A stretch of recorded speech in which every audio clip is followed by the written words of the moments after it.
on this computer. So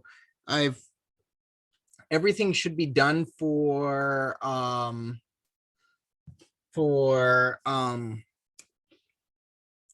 so I should have run everything for the quizzes and they should be uploaded into Canvas, so your grade should be current.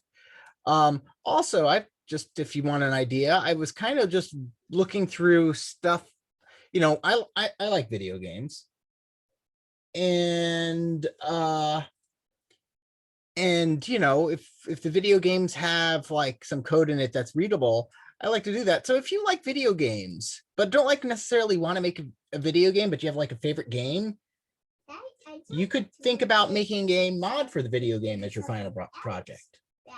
You know, I think a mod would be perfectly acceptable. Oh, do you?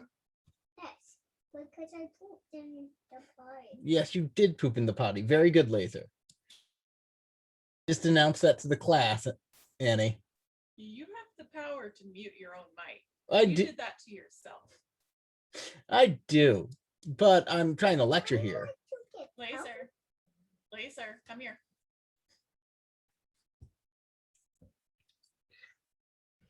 By the way, potty training is hard. Okay. You can get something back tomorrow, but you have to. So anyway, making a mod for a video game is a lot of fun. So it might be good. Yeah, it's tough to potty train a kid. Yes.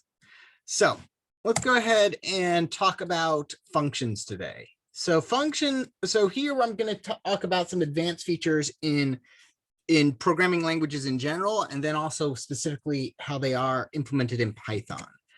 Okay, so specifically I want to talk about function fun. So specifically I want to talk about first a topic called recursion.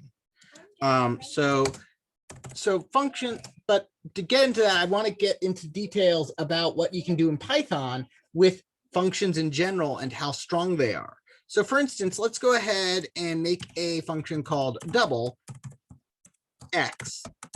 Very simple. This doesn't have much to do with recursion, but I want to just be very specific about the kind of things you can do. You can stay under the blanket. So the things that you can do.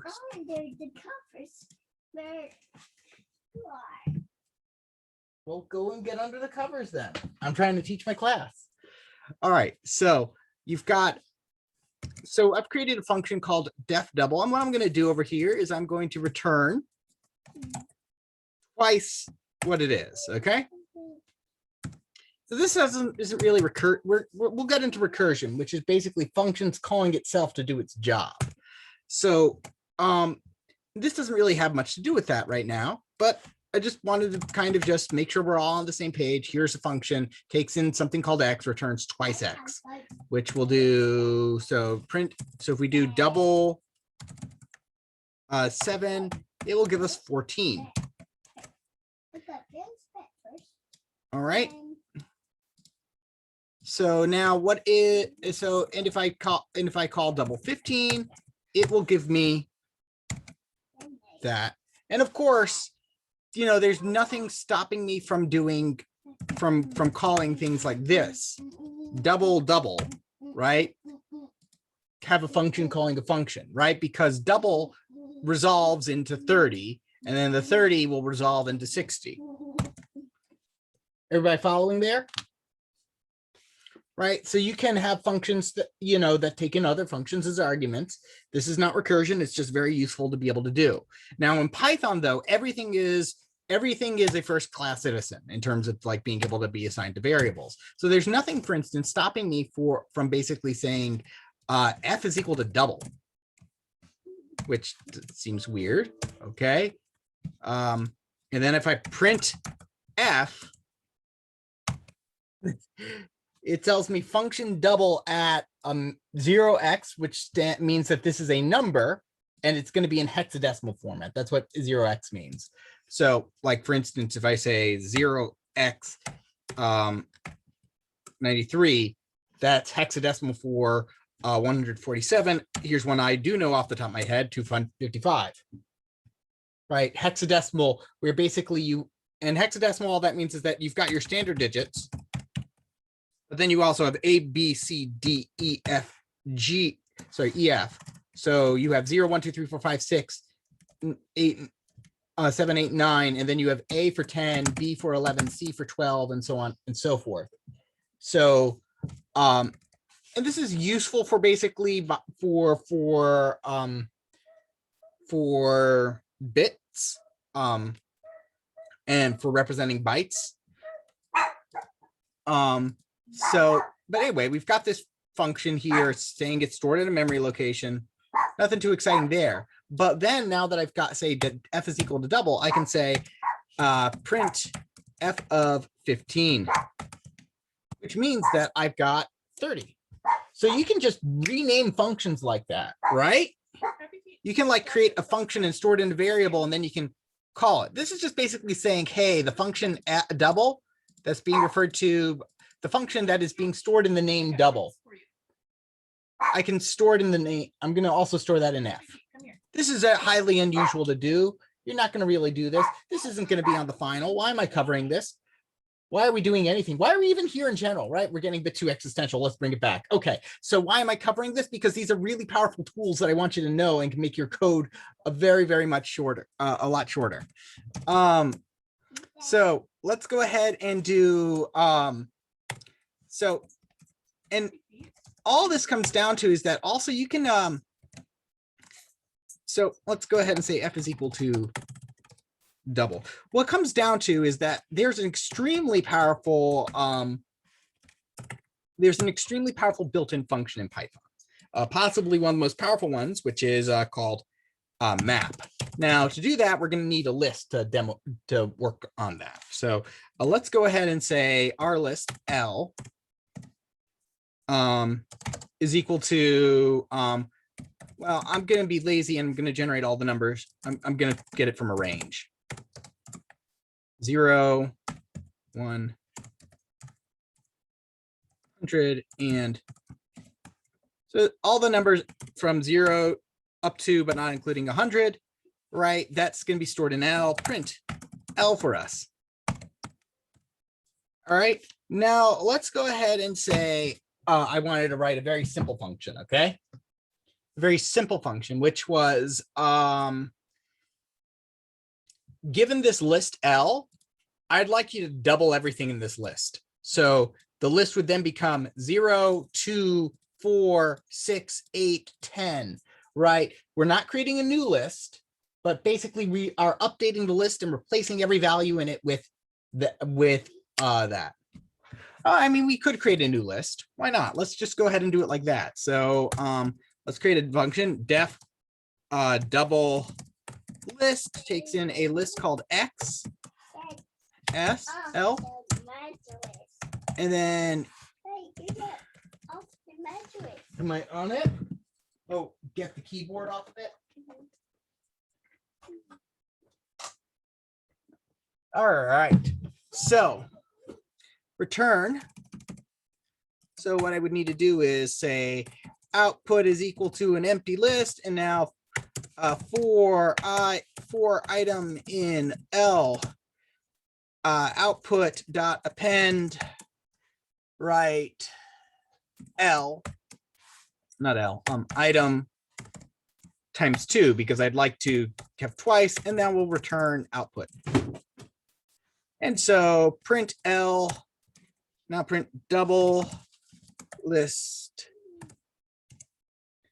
L. But what's really cool is that, so this does that, but I can actually do this in one line using, because the idea of taking it, basically taking a function and applying it to everything in a list is actually a very common task. So a lot of programming languages have this feature, but Python's the one I find to be really easy and really straightforward. So what we're going to do is that we are going to go ahead and I'm going to show you how to do that in one line using the function called map. So this is one of the more powerful things you can do in Python. Map, and map, it says takes in a function and takes in an iterable. So it takes in a function as an argument, which is kind of weird, right? So I'm going to give it the name double, actually, let's go ahead. So I'm going to give it, so I'm going to map double to L and print. It's actually not going to give me anything decipherable. It's going to give me a map object. Why? Because memory saving reasons, but I can return that, but I can turn that back into a list. So here I've got map and I'm taking the function double as an argument. And L, and that's weird. I'm taking a function as an argument to a function, but basically it's saying, well, here's the function I'd like you to use on the list. And let's see what happens. And then I'll explain it. So here, and then I'm going to take the answer I get and turn it into a list. I'm missing one parentheses. There we go. And so now in one line, I did that. So here's my input. And then basically I did all this in one line. I can put any kind of function in there and apply it to there. So for instance, if I can throw in the built-in function float and say, hey, turn everything in L to a float. What map does is that map basically says, given a function, I'm being too loud. It's just my natural teaching voice. I feel I'm so used to having. It's my natural teaching voice, Laser. When I'm in a large room, I feel like I have to project myself so that students in the back can hear me. And I don't really adjust for in-person teaching. It's kind of actually must be very frustrating for the students having to turn down their volume. So we've got ourselves a float. So what we've got is this map function. What map does is that it says, hey, give me a function and something you can iterate over, like a list. I'm going to take that function and I'm going to apply it to everything in the list. That's all it does. And what the list does is that it just simply says, take that map kind of operation and give it me back a list as an output. So I can do double over here, and that's pretty cool. Okay, so there we go. So it's really powerful, but sometimes you don't want to even bother writing this function.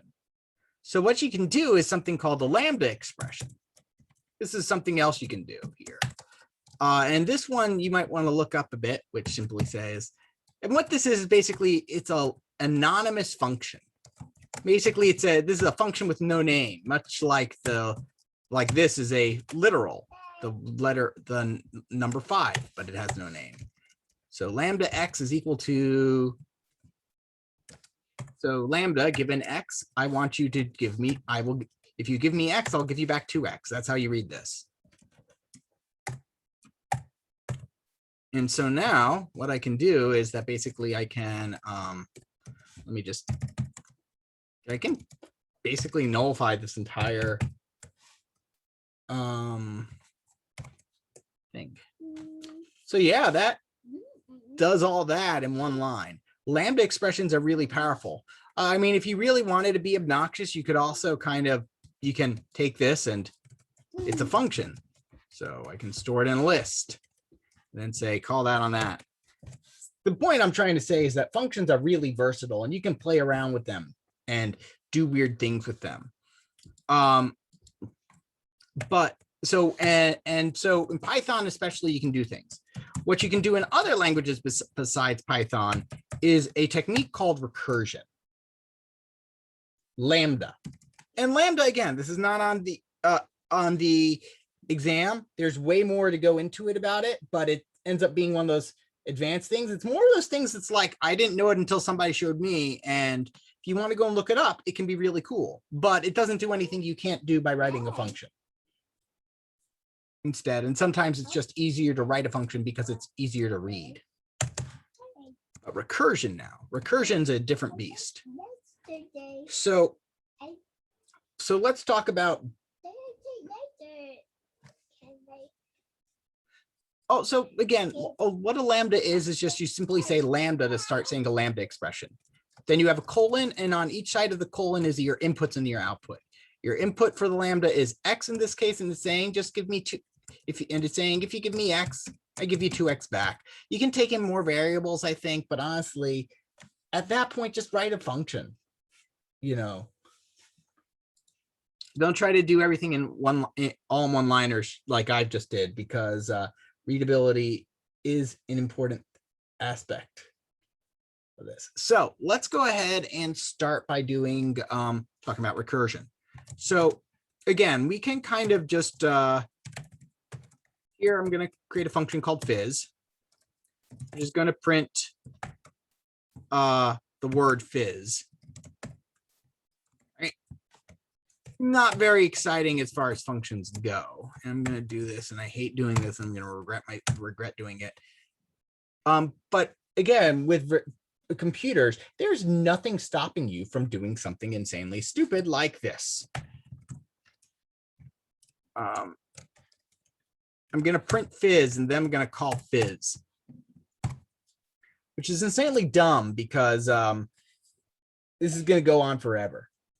I was about to say, wouldn't that break it? Like a never-ending loop?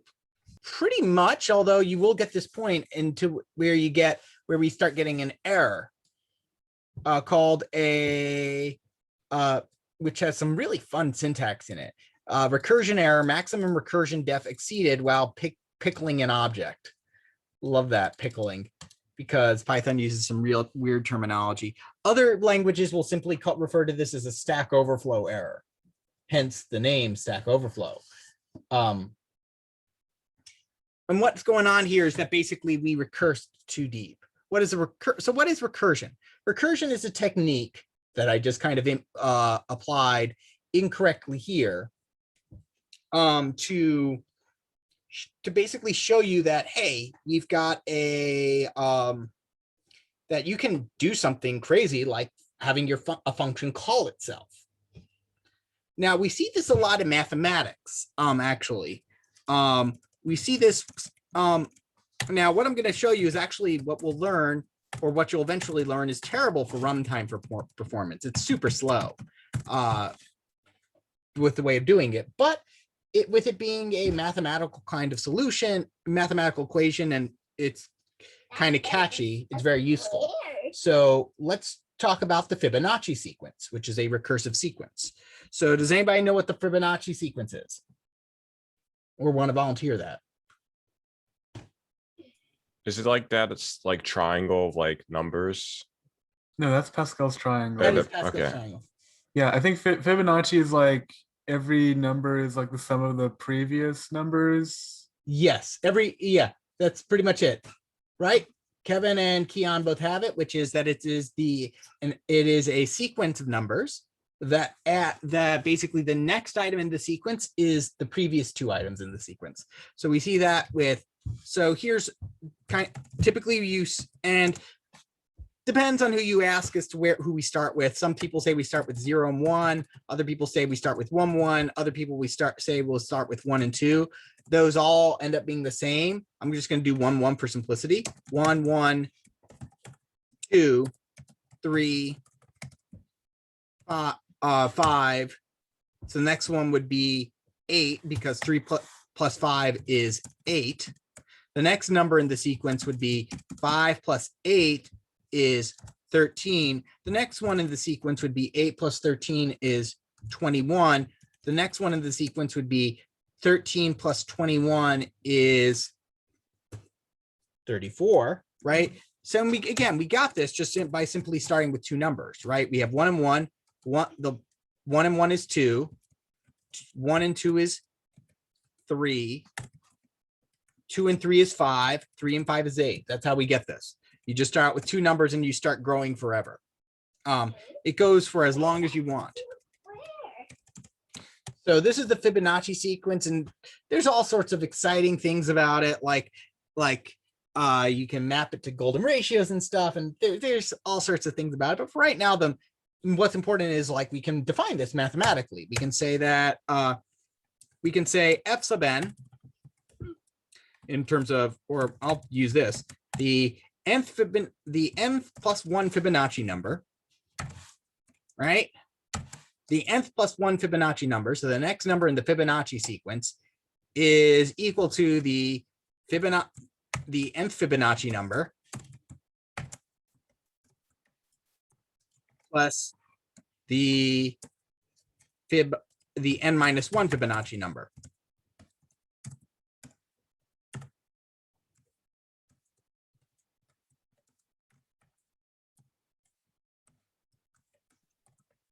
Okay. We can adjust this, by the way, to say that the nth Fibonacci number is equal to the nth minus 1 and the nth minus 2 Fibonacci numbers, right?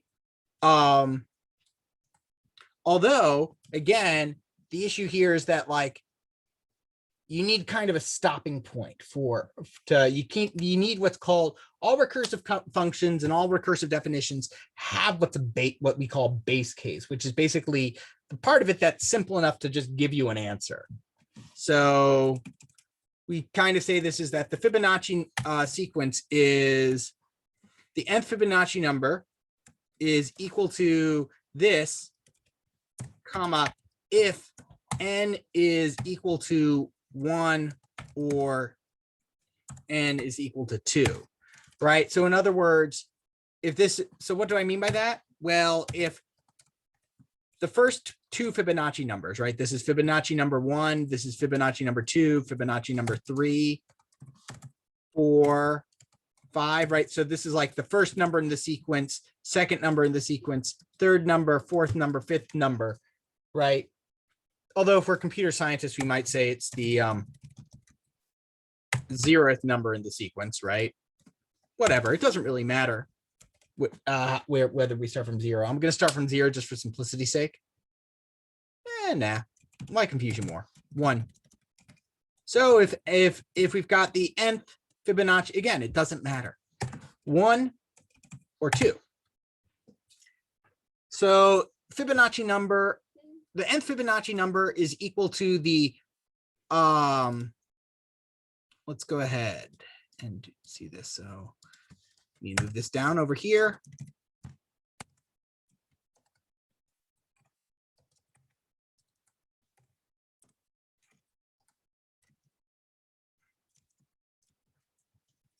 And let's swap these definitions.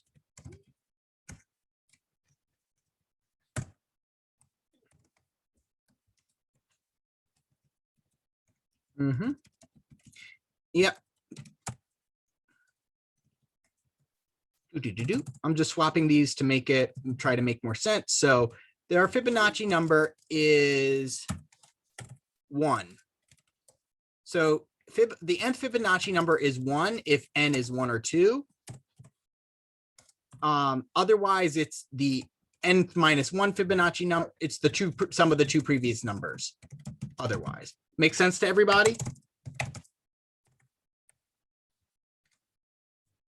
And there's a reason I rearranged it like this, that reason is, now that I've rearranged it like this, it's actually incredibly easy for us to rewrite this as a function in Python.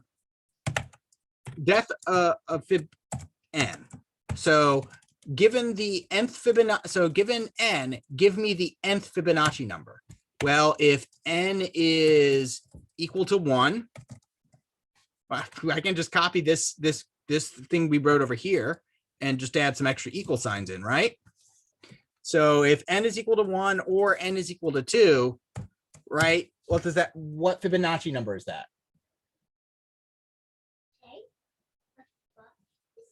It's the mathematician's favorite answer. It's 1 on an exam. It's 1, right? For some reason, math exam professors and physics exam professors, they love to give you 1 of 5 answers. 1, 1/2, 0, -1/2, and -1. Like, so many answers on exams are always those numbers. Any idea why?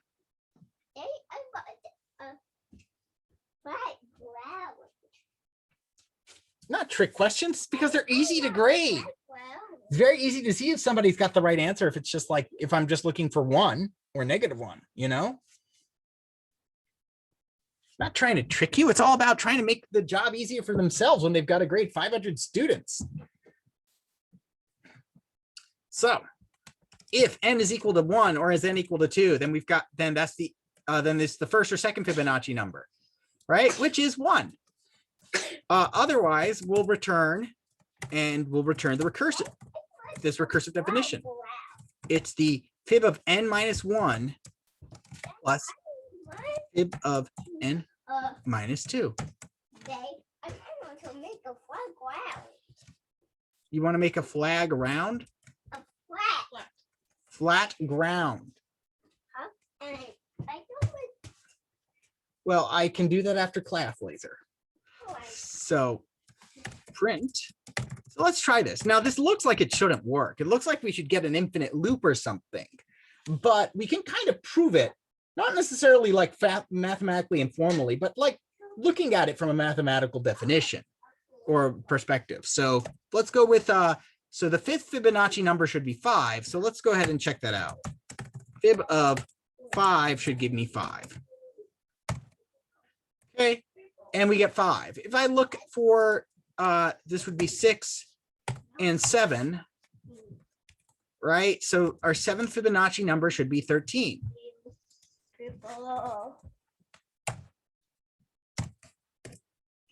And it is.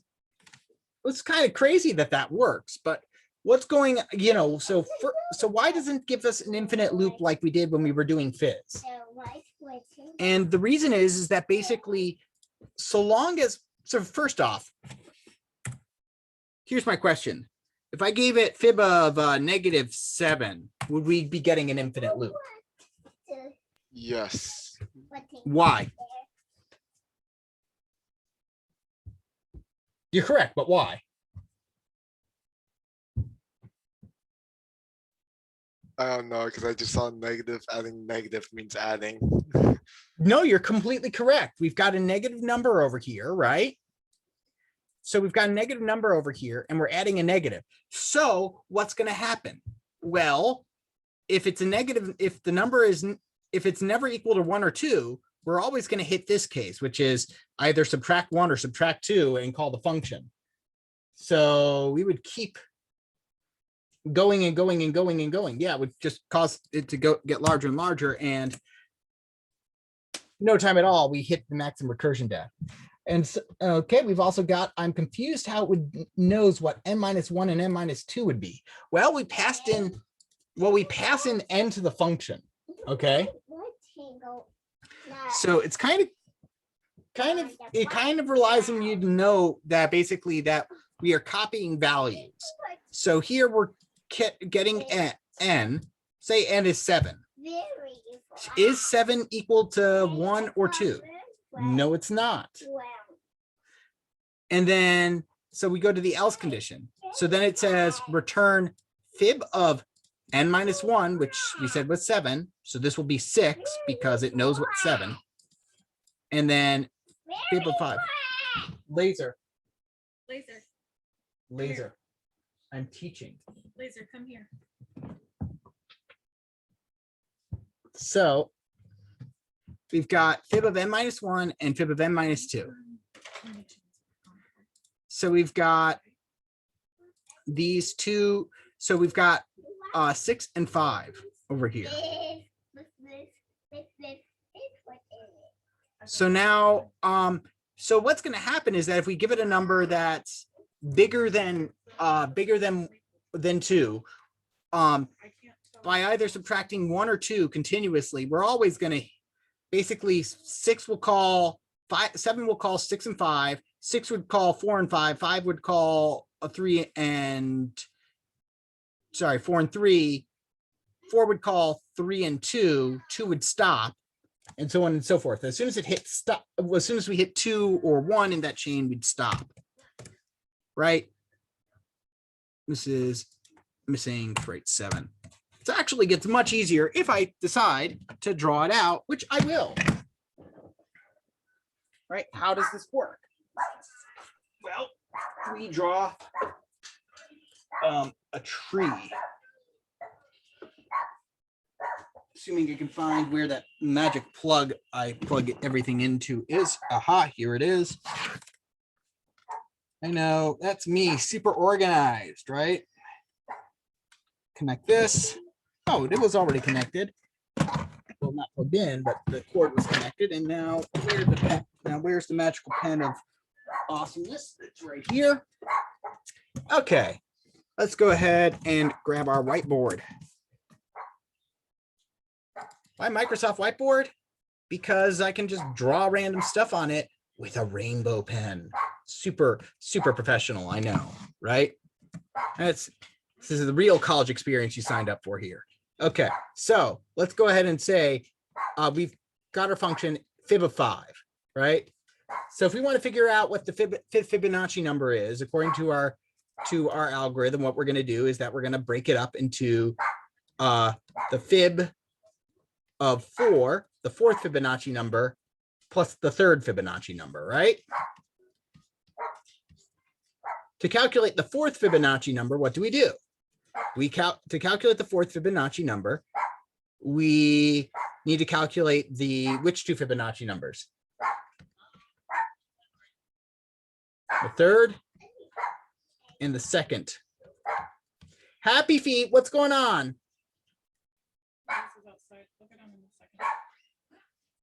And then to almost worked like I wanted it to. Almost worked. Almost Microsoft, you almost had it. So let's go ahead and move this over here. Right, so, and fib of 3, that is, we figure out what fib of 3 is by figuring out what the second and the first Fibonacci numbers are, right? So let's go ahead, and move back over here to fib of 4. Fib of 4 is equal to fib of 3 and fib of 2. So fib of 3 is equal to just like we discussed over there, to figure out what the third Fibonacci number is, that's the second Fibonacci number plus the first Fibonacci number, right? So what is the second Fibonacci number? Well, according to our definitions, if we're asking for the first or second Fibonacci number, it's 1. Second or first Fibonacci number, they're both 1. So fib of 3 is equal to the sum of these two Fibonacci numbers. So it's 1 plus 1, so we got 2. Fib of 2, again, over here, we just got 1, so that's 2 plus 1. So we would say that this guy over here is equal to 3. And then over here on this side, it's got to figure out what the third Fibonacci number is, and does that by figuring out what the second and first Fibonacci numbers are, which it just kind of gets that return back and says, these are both 1, 1 plus 1 is 2, replace this with 2. So we figured out what fib of 4 is, we figured out what fib of 3 is, we add them together to figure out what fib of 5 is, which is 5. So it runs through all the previous numbers. Yeah, it runs through all the previous Fibonacci numbers to get all the way down to 1 or 2, right? So, and again, this will always work without crashing because, right, as long as fib is, a positive number, because if we're given like some number n, right, we'll get n minus 2 and then n minus 1 or 2 to that, and then 1 minus 2 or that, and that's eventually going to bring us down to 2 or 1, depending. And so it will eventually stop at that point, which allows. I have a question. Yes. So it's going to take or will it take significantly longer if you put in like 10,000, for example? Yes. Yes. This is so I bring this. So this is actually, so we like using this example for teaching recursion. And I'd say we as like the computer science teaching community in general, because it displays two things. First off, Fibonacci is just easy to understand mathematically. It's you figure it out, you know what the next, you can always generate the next number by adding the previous two numbers. So it's easy to understand and it's easy to formally write and convert from the formal mathematical definition to this. But as you've intuited, right, if I wanted to calculate fib of 6, right, if I wanted to calculate fib of 6, that would require me to calculate fib of 4, which, by the way, I had just calculated right over here, right? So, and essentially, these things are, both of the, these are almost the same size, fib of 5 and fib of 4. So it would take very, very long. It actually doubles in the amount of runtime for each thing we add. In terms of big O notation, which we'll be taking a look at probably next week, this would be big O of 2 to the nth, which means if we're trying to calculate the nth number, it's going to take this many steps. Actually, a terrible algorithm. There are better ways to do this, but it's easy to understand mathematically. Okay, let's go ahead and talk about a less terrible mathematical reoccurrence. Sorry, I have another question. Yes, go ahead. So if after, or would you mind switching back to the code for a moment?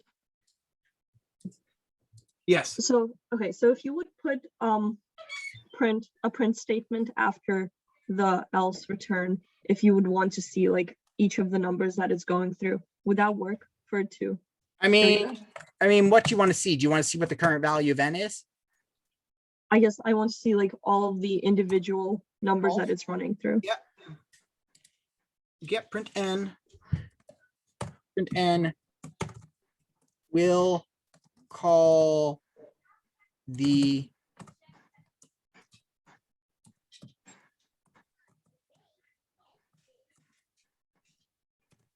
n minus 1 n minus 2. Okay. 7 will call 5 and 6. 6 will call 5, 4. 5 will call 4, 3. 4 will call 3, 2. 3 will call 2, 1. 3 will call 2, 1. That's this over here, by the way. The second 3 is from here. And then, whoops. And then this 5 is from over here. So it just keeps, so it goes in. So these are all the calls for it. Okay, thank you. All right. So let's go and look at a simpler example. Okay. One that you probably know a bit more from, which you're probably more familiar with, which is factorial. That is a recursive relationship. Right? We normally don't think of it as, I mean, you may not think of it as such, but it really is, right? And again, I go into a lot more detail on this in 2168 and other classes will, but it's always good to get multiple exposures to the same content. So let's talk about n. Let's change the pen size to this. N factorial, right? So if I've got n factorial, that is equal to what? That is equal to n times n minus 1, right? Times, right? So that, let me rewrite this to make it actually, oh, why am I rewriting? I just need to use more of this. So n factorial is equal to n times n minus 1 times n minus 2, right? And then we have this very useful dot, dot, dot, right? 2 times 2 times 1, right? Make sense? So that's our Fibonacci function, right? You're not a Fibonacci, a factorial function, right? N factorial is equal to n times n minus 1 times n minus 2 times all the way there. But here's the kicker. This is how we can define it recursively. Okay, first off, there's a couple of interesting facts, right? Interesting fact number 1, what is 0 factorial? Yeah. Is it 1? 1. Why? So this works, I guess. I don't know why 0 factorial is 1. Don't look at me. I didn't get my PhD in mathematics. I just know that 0 factorial is 1 because I do recursion. Okay, so we can use this as a base case. Observation number 2. I don't want to write all this. I'm lazy. Is there a way I can rewrite this?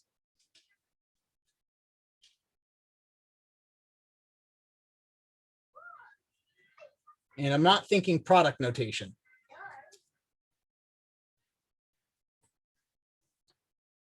How can I rewrite this? Just not the n part, but the n part from n minus 1 all the way down to 1.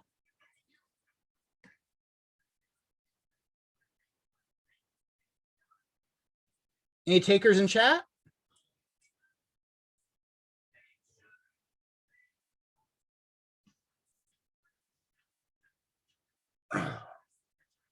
Sorry, I did something horrible to my back last night. I'm not quite sure what. And so it has been a bit of a pain in the, I was going to say neck, but that's not accurate. Emily has got it, which is that we can that this entire block of mathematical terms, we can just rewrite that as n minus 1 factorial. Wait, what? I know that makes no, but think about it for a second. Let's look at it from the other way. N factorial is equal to n times n minus 1 factorial, which looks weird because it's self-referential like that. But we should be useful. We should be used to that kind of stuff. We have this all the time in computer science, so that shouldn't be so horrifying for us to deal with. But again, what is this? This is just simply saying, hey, it is n minus 1 times n minus 2 dot, to 2 times 1. Incidentally, we can rewrite this as n minus 2 factorial if we wanted to, which we kind of begin to see the recursive definition here. So we can actually rewrite this we can write this entire thing recursively. And let's do so.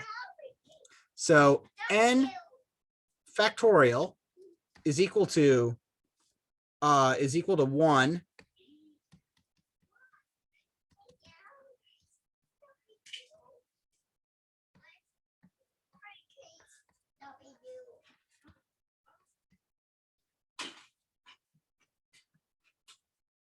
factorial.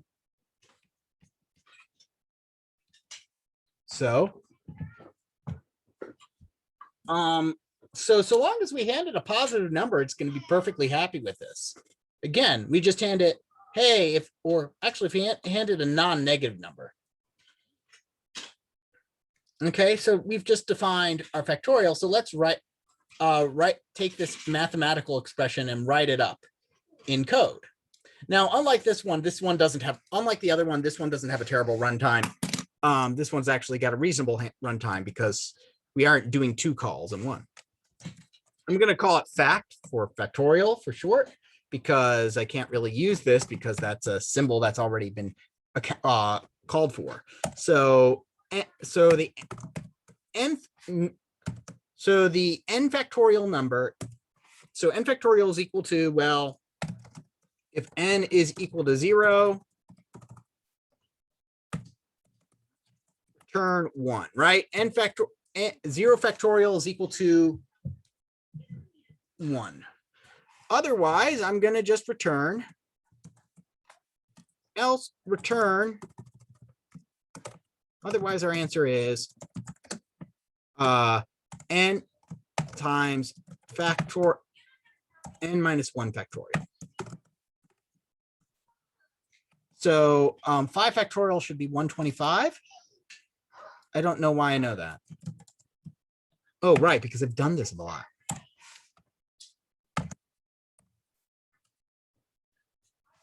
Name and not defined, right. 120. So I don't know that too well. How embarrassing. Okay, moving on.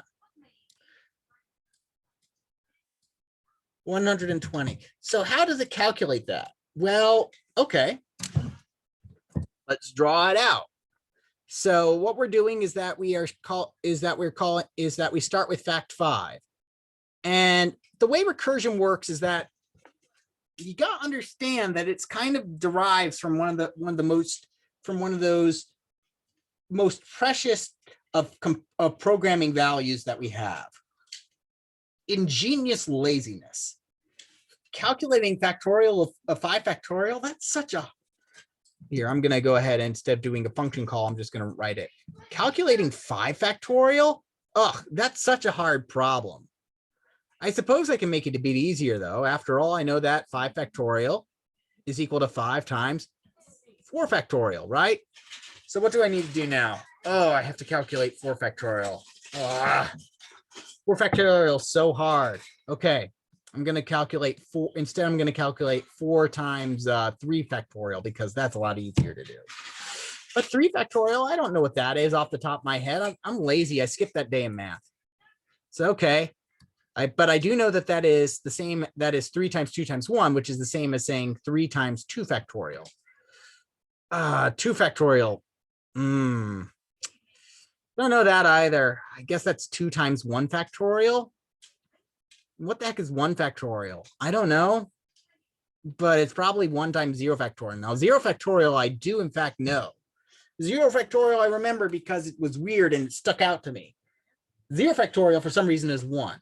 So I know that, right? So now I can return 1. So now I can do, since I know this is 1, I can say it's 1 times 1. Now 1 times 1, I know that. That's easy. That's 1. So 1 factorial must be 1. 2 times 1, 1. Aha. So I know that. So 2 factorial must be 2.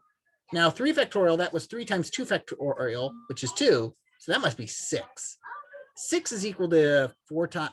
And now we've got 4 times 6 to give us 4 factorial, which is 24. And then 5 to figure out 5 factorial. Well, it was 5 times 4 factorial. We figured out what 4 factorial was. It's 24. So that gives us 120. And that's the way the recursion calls work for these. Basically, you kind of break it down and go, such a hard thing to do. And you know,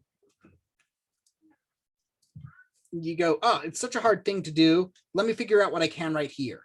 The power of recursion is basically in terms of problem solve. So this seems only confined to mathematics, but but it becomes way more powerful when you use it at other things like maze solving or solving problems in board games. It's very, very powerful. So like, for instance, one of the assignments I love to give out in my data structures class is an automatic Sudoku solver. Let's go ahead and let's see. So for those of you who don't know, Sudoku.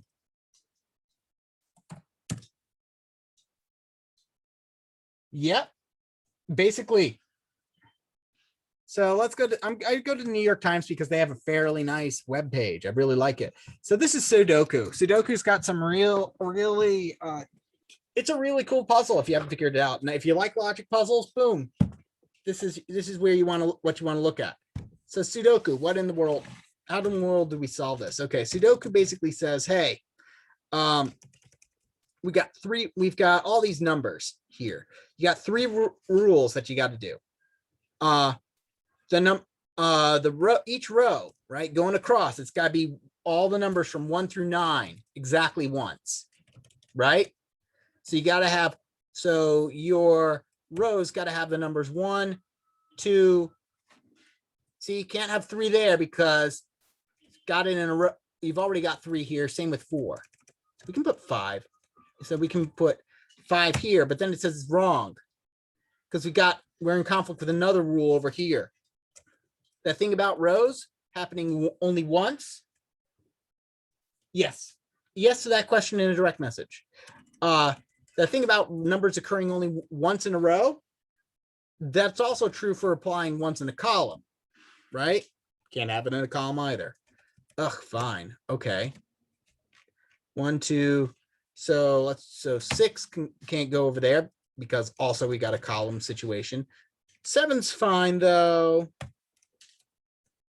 And then 8 again, can't put that in the same row. 5 on the other hand, you can go there, and then 6 can go over here. Now here's the trick. Here's one more. Now but I mentioned 3 rules. What's the other rule? Well, you see how this thing is broken up into a grid, right? Everybody see how this is broken up into 3 mini grids? Sorry, 9 mini grids of 3 by 3. Well, you can't have. I can't put another one here, but for a lot of reasons. But notice that here it says there's a conflict. You can't have in each 3 by 3 grid, a number can only appear once as well. So each 3 by 3 has to have all 9 numbers, each appearing only once. So No repeats in your rows, no repeats in your columns, no repeats in your 3x3s. So now what we typically do in for one of my favorite homeworks in data structures is that we do a recursive method. Basically, all it does is basically say, hey, here's the board, here's your current position in the board. Basically, you go, okay, it does what I did. Can I put a 1 there? Great. Move on to the next square. Can I put a 2 there? Can I put a 1 here? No. Try 2. Try numbers until I get one. And then try numbers until I find one that works here. And then move on to the next empty spot. 5, 6. And just keep going until we can go no longer. Although with an easy puzzle, you can pretty much do this without having to backtrack. 2, 3, 4, 5, 6. And this is all my Sudoku solver does. It just does that really fast. But doesn't it run into conflicts later? It does. So let's go ahead and take a look at one of these hard problems where we're going to where we get into more issues. So start. Okay. So 1, 2. So we put a 2 there. 3, 4, 5. So 1, 2, 1. 1, 2, 3, 4, 5, 6, 7. 1, 2, 3, 4, 5, 6. You get fairly far doing it like this before you get into a conflict. 1, 2, 3. Again, all the recursion is saying, what can I do to solve this thing at this point? And then I'm going to move on. 5, 6, 7. 1, 2, 3, 1, 2. I'm trying to get a conflict here, but it's not 6, 2, 3, 4. Really doesn't want, it really wants to work. 8. Okay, I think we're going to have a conflict here because 1, 2, 3, 4, 5, 6, 7, 8, 9. Now note that none of the combination, none of their choices worked here. So what the recursive call does is that basically Sudoku is called, in my program calls solve on each square to try to solve this specific square. And this one says there's no solution based on all the previous calls. So what you do is you delete and you backtrack. And you go, okay, well, 8 didn't work. Does 9? Nope. Backtrack. Amen. Delete. 5, 4, 5, 6, 7, 8, 9. That doesn't work either. No solutions over there. You start from the number you left off at because so you start at 6, 7, 8, 9. Nothing there. Why do I keep hitting that? No, why do I keep hitting page up and page down instead of delete? That is very frustrating. Okay. 3, 4, 4. And so, okay, so we can put 4 here. So then we move forward until we try to do this. And the computer just does this very, very fast. Basically, it's just kind of a very easy brute force. Sorry, very strategic brute force kind of thing. If you wanted to now Sudoku solvers are a bit well known. One that you might consider if you wanted to do a solver of some kind, I'd be interested in seeing a star battle solver done. Is there a more efficient way for the computer to go about it? That is a can of worms. Rachel, the idea, so all right, the issue with that is that Sudoku is an NP complete problem, so there's really no way for it to be more efficient unless the only way for it to be more efficient is if also breaking your password is more efficient, because they're actually the same problem. That sounds very weird, right? But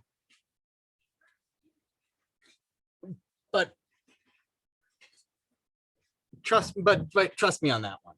It is the idea here is that Sudoku is actually what we call an NP complete problem, which is a bunch of which is a classification of problems, right? You may have heard that term thrown out before if you did some research on your own. An NP complete means that it's very hard for a computer to solve the problem in a reasonable amount of time. Now, Sudoku didn't take that long for us to solve, but that's because the Sudoku board is fairly small.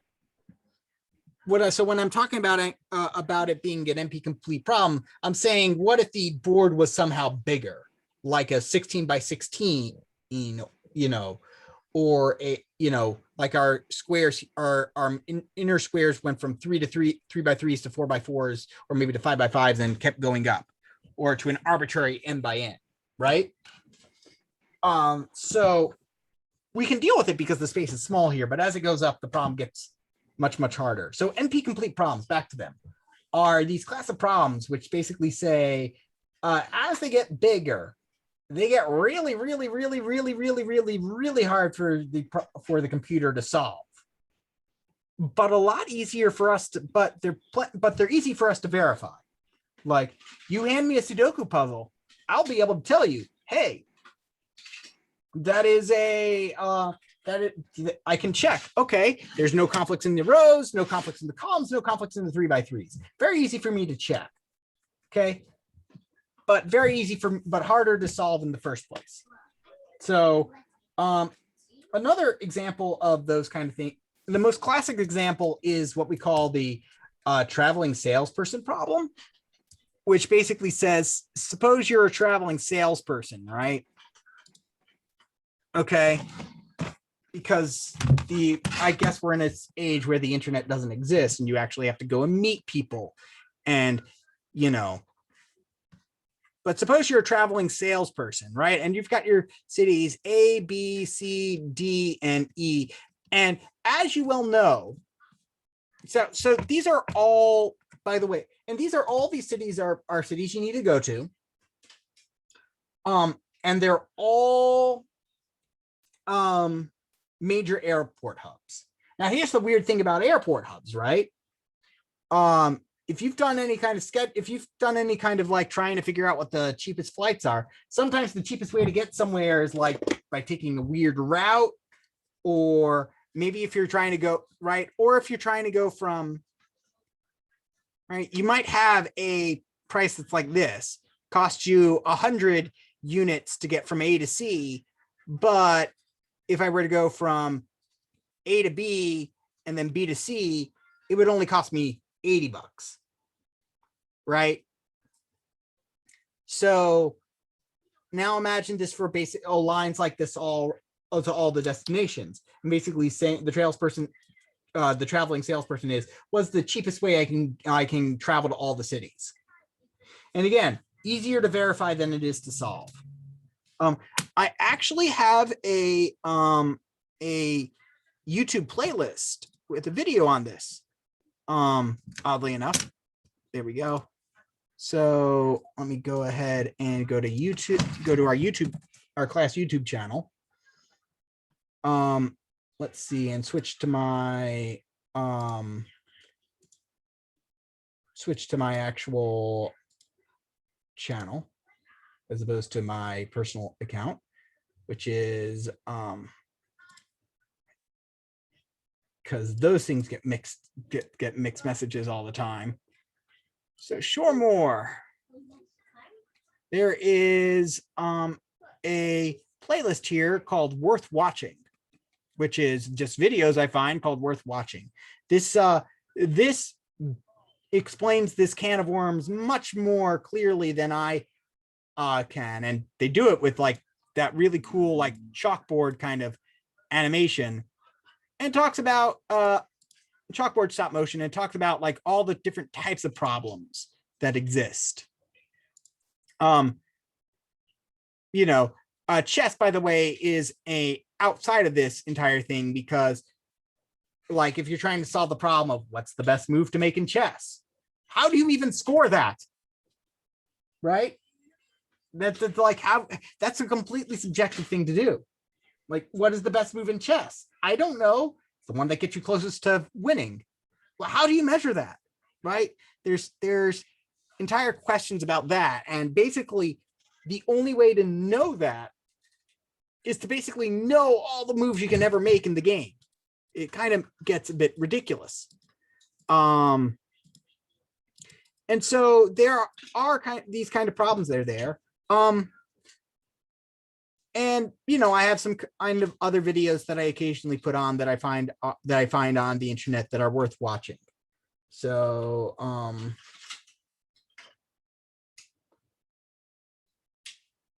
I have another question. Mhm.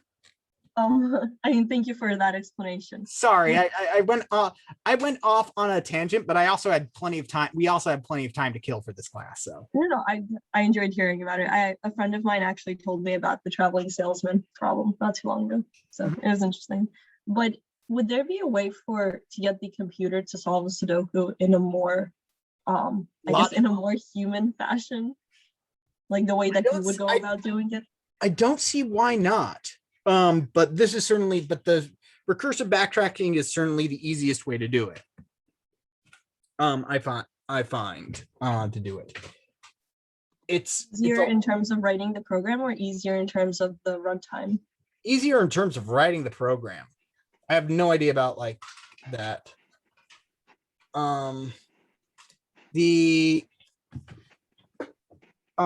don't know what about the in terms of trying to solve it logically, because I've never really tried to do it. It's the recursive method, what works plenty fast, and it works plenty fast. And my suspicion is that trying to solve it logically just reduces to a less formal way of it just reduces to what I did, just differently. If that makes sense. It just reduces to wildly mashing at the keys. You mean like for a person to solve it? Yeah. Or, I mean, I don't, that's not really how Sudokus are solved. I know, but it can be tricky like that. So now, also to assure all the students, I need to mention this. Is recursion going to be on the exam? No. On the final exam? No. Is the Lambda stuff or all this stuff going to be on the exam? No. This was just simply like trying to talk about features and other things that you that you may want to know about, things you're going to learn in future classes, and things you might find extremely useful for those things. Recursion is an extremely powerful technique. And we go into that in data structures. Again, that's 2168. So after 1068, although I know Professor Fiore does cover it a bit more in depth in 1068, which is why I'm not going to go into it too much more. But the idea here is that you can build data structures and go through them recursively, and it's actually the best way the easiest way to imagine handling certain data structures or going through certain problems.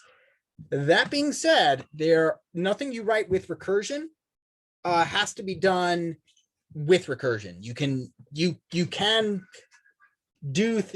do other things like that. 1068 is object-oriented programming, I think. I don't know what the formal name for it, but it's object-oriented programming and other stuff too. So you'll learn what Java is, and you're going to learn all about classes. It's not JavaScript, it'd be in Java. JavaScript is a terrible language, just like every other language out there. I know. There's probably like one of you who loves JavaScript and was like mildly offended by that, but all languages are terrible. There's only two types of languages that people complain about and languages that nobody use. So, I have a friend who is very smart. He's awesome. But he has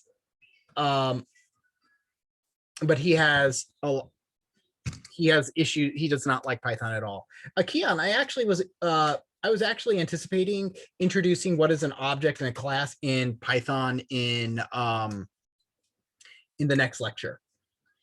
because if you're making a game, object-oriented programming, while doing it differently in different languages, the concept is very good to know about. And for those of you who don't understand about that, right? The entire time we've been working in Python is that all we've done with functions is basically say, hey, I want to add a new verb to the language. And what objects are and object-oriented programming is saying, well, verbs are old news. How about some nouns? Can we add some nouns to the language? And then can I associate some adjectives with those nouns and some more verbs with those nouns, right? So that's basically what object-oriented programming is. It's basically trying to define your problems in terms of nouns and how your nouns interact with each other, right? We call our noun objects because that seems less weird than nouns, I guess. Basically, it's an object is something that is used to represent anything you want, and then basically create methods, which are these functions inside of objects. They're functions that objects can use. And basically they define what the objects can do. You've been using objects the entire time. It's just that like, we're going to kind of peel back that layer, or depending on your perspective, turn over that rock and look at all the awful stuff that's underneath it. You know, really just depends on your perspective there. Again, will that be on the exam? No, but object-oriented programming is extremely useful for to know that how that works.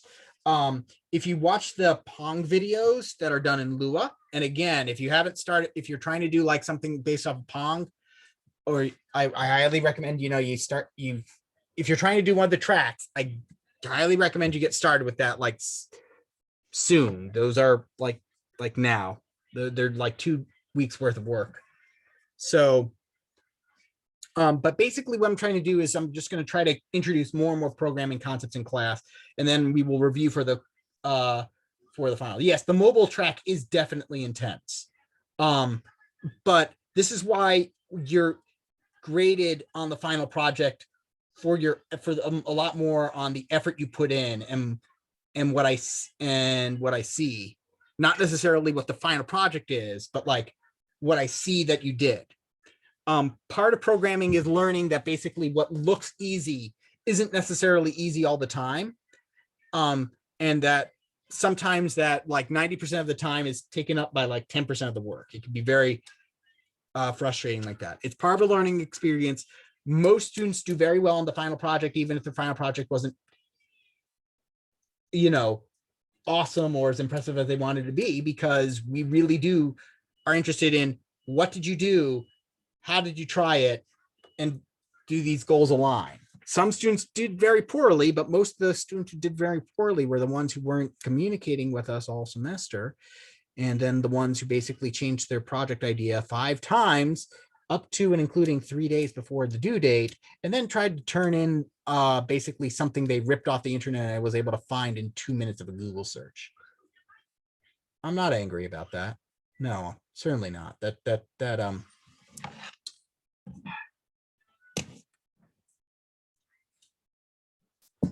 Yeah, don't plagiarize. Just don't try to present somebody else's work as your own like that. I will find you. I'm very good at it. I actually have a question about this. Yes. So we talked about last class about what my project is, and I said that I wanted to make a website blocker for YouTube that can hopefully pick out like more specific categories. But there do exist, or there is already code for something like this. So how do I make sure that like it doesn't? Yeah. So to answer Dominic's question, yes, if you're using somebody else's code as reference, or you're just rewriting, or you're using it, cite it. In general, look, by definition, if you are citing somebody's work, it is not plagiarism. Fact. It's not. Plagiarism is specifically the act of misrepresenting somebody else's work as your own. Where would we reference it though? Would we like in the code or would we Do it in the code in a comment in the code and make sure that it is code that you can use. Now going back to the question that was asked about like that already exists. I mean, try your best to write your own from scratch. That's kind of what you want to do there with the ad blocker. But you can kind of figure if there's ideas about what you want to do. You can also, I mean, yeah, and ad blockers already exist. They're very popular programs, but you may want to just try to see like what you can do on your own and what you can recreate on your own and what parts you have to learn. I'm interested in the exercise of just recreating one is also a valuable, just going through somebody's code and seeing how to create from scratch is a valuable exercise. The question is like what you have to add on extra. Maybe you add in because you're talking about an ad blocker, perhaps you add in a bit of code that allows the user to basically say, this is a website I'd like to block, maybe for a temporary period of time, so I can't visit it while I'm working.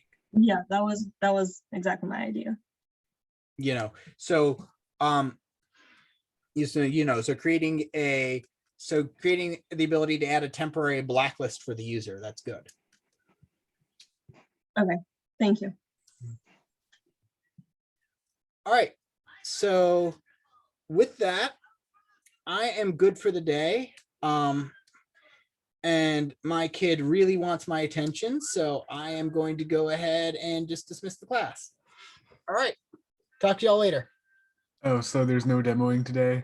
Sorry. Although I do have office hours later. Okay, got it. Thanks, Professor. Yes. Professor Wilson. You can follow, you can definitely follow a tutorial. Just make sure you cite everything that if you're getting additional things. Thank you, Professor. Thank you.